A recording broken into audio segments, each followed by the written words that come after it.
Matondo mingi bandeko balandi.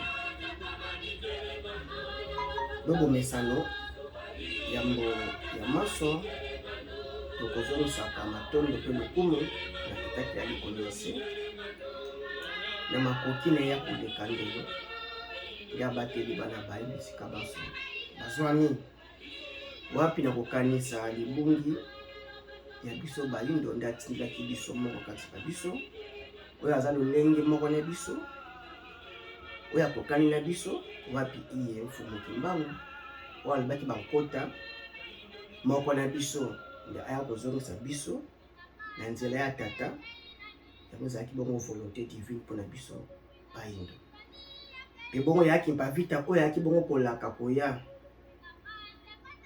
ya fumu kimbangu matondo mpe na bakoko babiso basantu babiso wapi iye bazwaki bokasi ya molimo na mosuni mpe babengana baokipa badengelo miso ye basengaki lipanda na mabele nyonso ya filika matondo na ya biso mpe bongo bana bilaka esika banso bazwami kopesa bokasi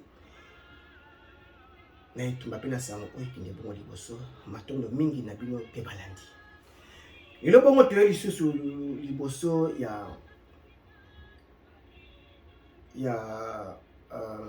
etando ya bino wapi tozali kolandela biso tata ngunza toye koloba ete kozanga koyeba na yo nde bowumbu kozanga koyeba na yo nde bowumbu eya na lokasa moko bakumbango partout na monde lekaka baye découverte ya Afrique bakumbi na calendrier na bango bakumbi na bible na bango yango nde ebatiki partout na monde sika nyonso mondele amiata tuka calendrier na ye amemi yango pe bible na ye amemi yango partout mondele aniata yango na lelo toloba bongo janvier sans batangisa biso na programme scolaire oyo bango mpe baimposa na Afrique mpe na monde sans te ba origine na yango eutela wapi tolobaka ba janvier oketi ba décembre nyonso mokosi ya sola utaka musika ebandeli ya ne balobi bongo janvier yango eza nini mpe eza nani mpe elakisi nini donc janvier euti na latin oyo bongo elobi janus janus oyo balobi bongo aza die romain donc janvier na français euti bongo vient du latin bongo janus et janus yango bongo aza nzambe donc aza nzambe na bible nini livre nini batanga bayebisa bachristianize noir ke nzambe komboni eza janvier donc yana balivre mosusu initiative oyo babombeli bayindo vraie version ya fonctionnement ya monde ya mokili yango mona bakoloba ete bilei ya bana bapesa na bambwa te donc bilei oyo bango baliaka yango oyo lelo bangunza na lisunga fumu kimbangu nakor ya aza mosipoli ya mai mabombama nde afungoleli bangunza boyebi mpo bayeba mai oyo loposo pemba bomba apriva bayindo bayeba te lokola monde bongo alingaka bongo bapreuve mingi tokende bongo kolakisa bapreuve toyeba bongo janus nde elobi nini nde na nsima tozongela bino nani bongo bilili ingeta donc ezali référence ya centre tozwi yango na référence ya centre de musique de Versailles donc facilité kaka côté Google okomona yango donc projet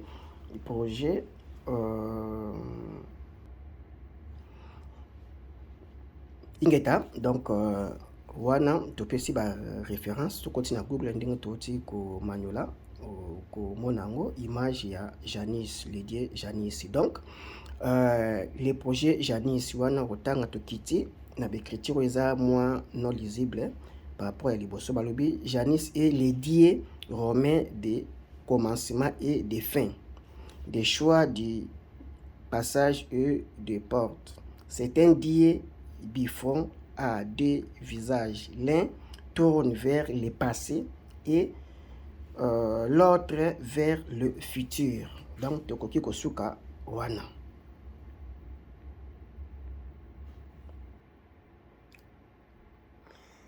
Ingeta, donc, wana siko toana image ya Lédier Janice. Donc, aza bifront. Donc, azali bilongi mibale sika biso ezalaka bongo dikosi eza elongi ndenge totangi kuna balobi ki aotala le passé na futur wana nzambe oyebandeli pe na suka. Donc ndenge bango balobi bay oyo balukaka ba preuve to bongo na Google to bongo na ba mikanda ya bapaya na centre musique de Versailles na France okende kokuta mambo tozoloba matondo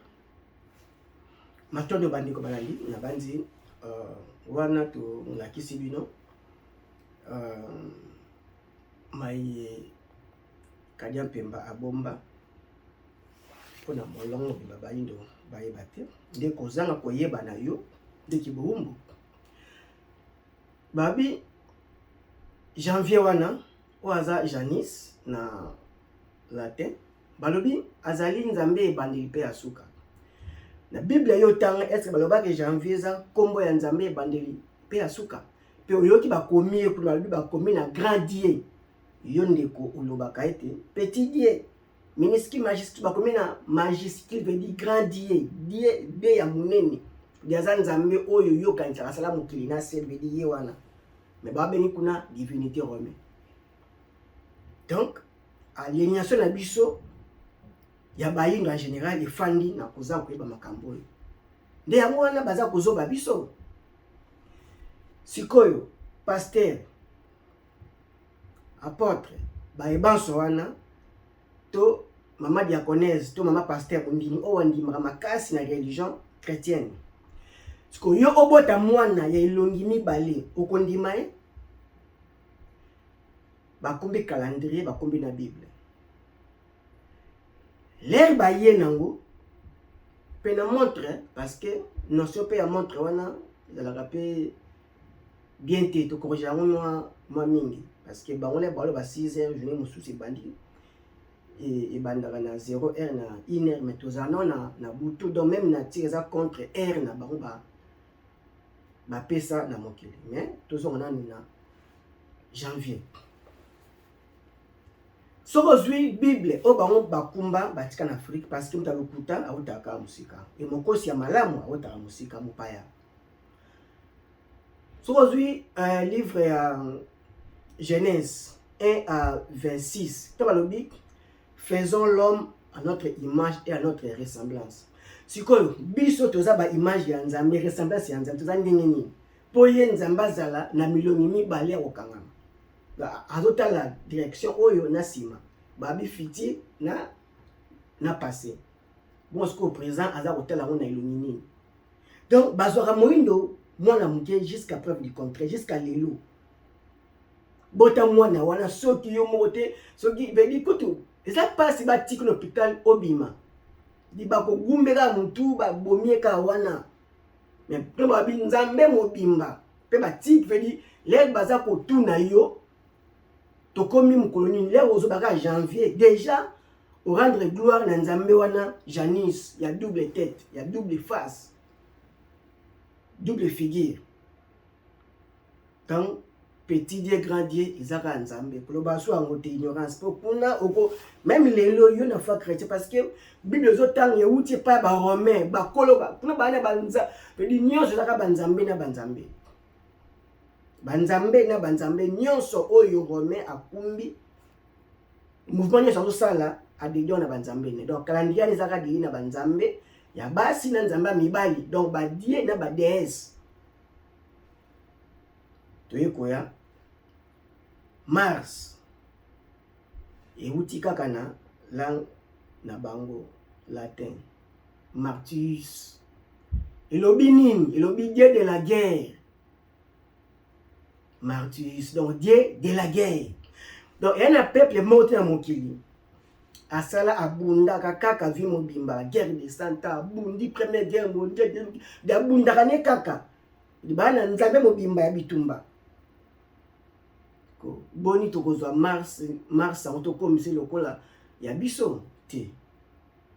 Po akoya okuna susu nini? Bitumba kaka nzoka biso sa do peuple ya kimia. Peuple moyambi. Banzambe wana nyonso baza kaka na bakalendrier wana pona biso baza bazabolo na bazabolo. To bakoyeba wana bagrandier. Omoni? Oye kozonga. Tout les kaka noki mais euti bongo vient du latin Maius. Wana wabi déesse Maya. Maya. Insecte Maya. Donc ça nzambe ya mwasi. Parce que akokumbela baindo nini? Négatif kwa saka zabolo. Omoni? Donc te kozanga koyeba na yo neki bobumbu no yango wana. Donc nyonso oyo Occident akumbi na Afrique. Eza mpo na destruction ka ya Afrique. Akumbi Bible, détruit Afrique. Calendrier na ye, et détruit biso bakumba banzambe na ye. Et akumbi sous montre aux autres contre nature. Parce que jour c'est jour. Fait des âmes, bedi longengwe bimi likole fungwa minde mokole bandi jour. Nuit, ndeti comme na obscurité vedi mukolo azotika esika na tamosusu na butu. Moni. Ngonga ekoki l'homme noir a structuré mokili oya lingi ezalela mokili ezo na bonzambe ndenge ezalaki na kuta Égypte antique. Makambo oyo soki ekomo bima elobi ete secret ya zabolo eyebani bokasi ne esili de bokasi na bango déclin. Fame kombo ya nzambe moko balobaka ngo mingi na bato. Yahweh. Ilobaka nini Yahweh? To Yahweh elakisi nini? Yambo tozonga. Kambo luka ba preuve toke na preuve. Matonda. Ingeta donc wana ba preuve oyo to lobaki kombo ya Yahweh. Donc nde bana komai na tétragramme na bango donc YHWH. Donc yewana boti Yahweh, yewana ka boti Jéhovah kombo moko. Toena nous pour na appareil de recherche, moteur de recherche Google, OK. Que signifie Yahweh dans la Bible? Ngaïté mes Bible. Dans la Bible. Dans la Bible hébraïque, donc Yahweh est le nom propre du Dieu d'Israël selon une tradition juive ancienne. Il ne doit pas être prononcé. Il ne peut pas être prononcé. Voilà. Ndenge monteur de recherche à Pesibiso. Sikoyo motuna ezali. Otangi awa balobi na yo nini. Matondo tolandi banso.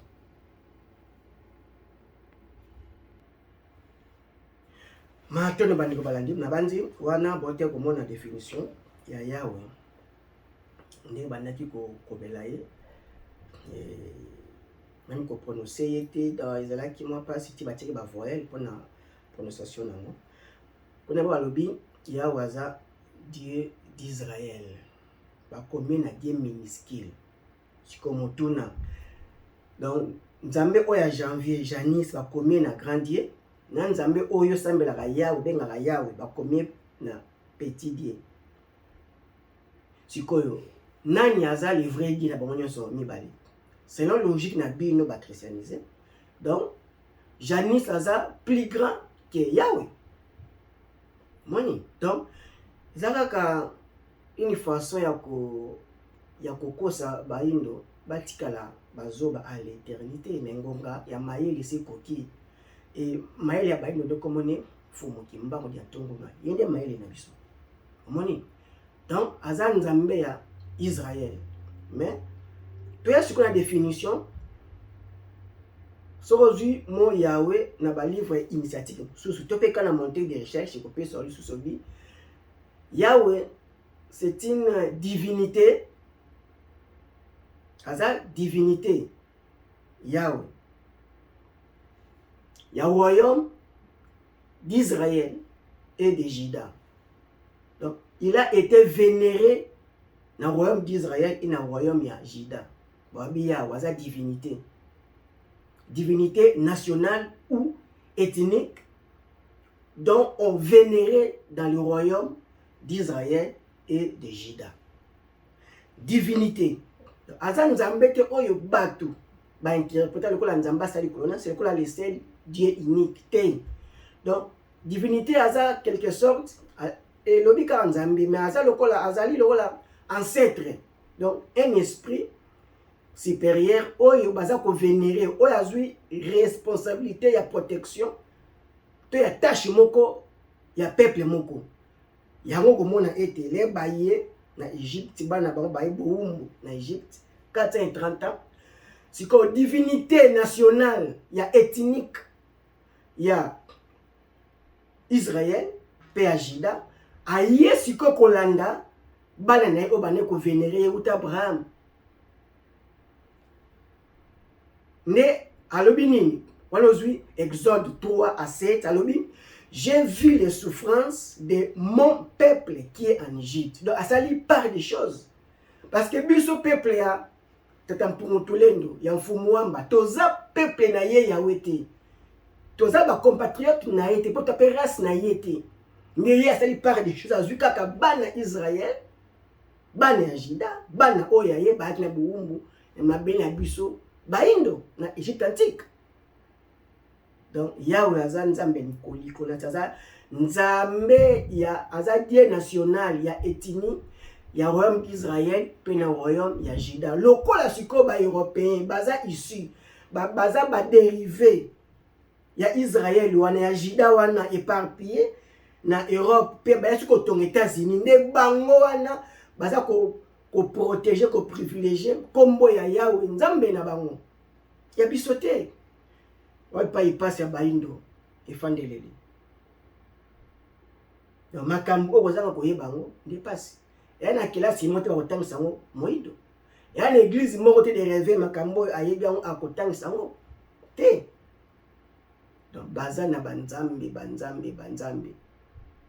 bate pe il s'appelle le kaka nzambe El Donai il s'appelle kaka nzambe Donai babi Elohim les nzambe pluriel veut dire banzambe pour la scène les flots ba Yowa ndeza sengli le binzambe moko donc bana ba multitude ya banzambe parce que banzambe wana baza ba bien faiseur et pas ya bana ne ba compatriote na ye parce que ye nde mutu atiami pour la protection pe bénédiction ya loposo mobimba ya tribu mobimba ya nation mobimba et moni ya waza nzambe Dieu national Dieu ya ethnie il y a royaume d'Israël et il y a Juda. Et bango ba tulelo basali bazui monopole ya direction mondiale. Ne ba kumbi siko phase négative na ba nation o etikali. C'est bo belika Yahweh négatif na bango e libino. Moni. Et yango lelo ba mboka o déjà elo mwa bokambami ya Yahweh. Ya makambu ya bapaya na bonza bapaya ezui évolution. Ba nation ba mboka o ezakaka ici eza ko protéger ba religion mère ba religion étrangère baza ko noisir ko na misère le rôle la Congo e batika ka église catholique religion mère e batika la foi chrétienne à majorité et kambi ba institution ba ngoni nyonso wana e Congo avancé na nini parce que baza na botutu ya bonza ba bapaya.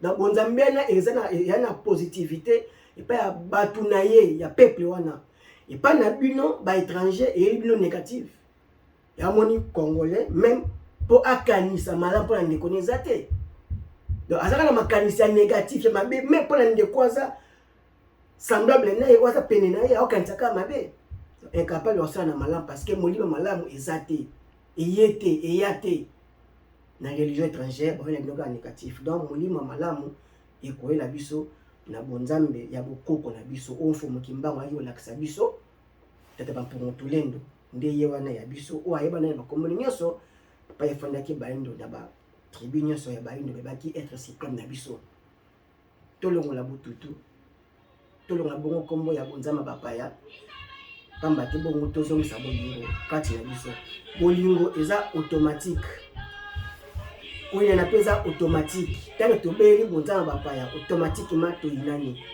automatiquement tokomi chacun pour soi de pour tous et kozongisa bonzambe ya bokoko kozongisa fumu kimbango molakisi na biso automatiquement bolingo ya entre biso pour toyeba et toujours la cause moko toza batu moko tuti na koko moko ya mwasa mbali na boti bayindo nyonso matondo bande balandi ngonga ya bososoli ekoki kozanga koyeba nayo ndeki bongumbu nayo yango wana tozongisa boyindo na biso kati na biso pamba te mokili na mokili bato na bato bazokumisa oyo ya bango e biso pe la race noire bayindo tokumisa oyo ya biso fumu kimbango ya tongo mato